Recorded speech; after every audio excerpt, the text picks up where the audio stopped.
د حضرت علی رضی الله تعالی عنہ نه روایت ده، فرمایي چې نبی کریم صلی الله علیه وسلم فرمایلی چې کله د شعبان د میاشتې 15مه شپه شي، 15 تاریخ د شعبان شپه شي، نو په دغه وخت کې تاسو الله جل شانه ته په دغه شپه کې نوافل عبادات وکړئ، نوافل وکړئ او د دغه ورځې روژه ونیسئ.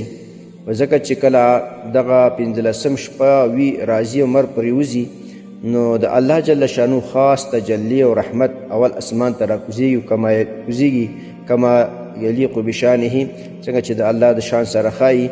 نو بیا الله جل شانه आवाज کوي، څوک بنده شته چې مانه مغفرت وغواړي، بخشش طلب کړي او زه دغه مغفرت فیصله وکړم. څوک بنده شته چې هغه مانه روزي وغواړي او زه هغه ته د روزي ورکولو فیصله وکړم. څوک داسې کس شته چې هغه مصیبت زده وي، مصیبت کې اخته وي، مریض وي وغیره، او د صحت دعا وغواړي، سوال وکړي زه هغه ته عافیت ورکړم، صحت ورکړم.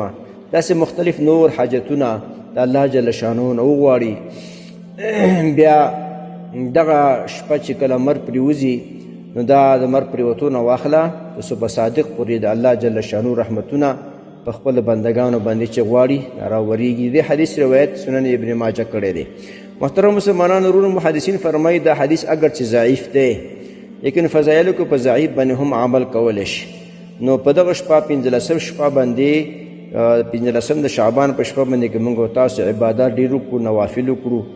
امید ده د الله جل شانه چې موږ تاسو ته به الله ډېر اجر عظیم راکړي. او بیا د 15 د شعبان روژه ونیسو.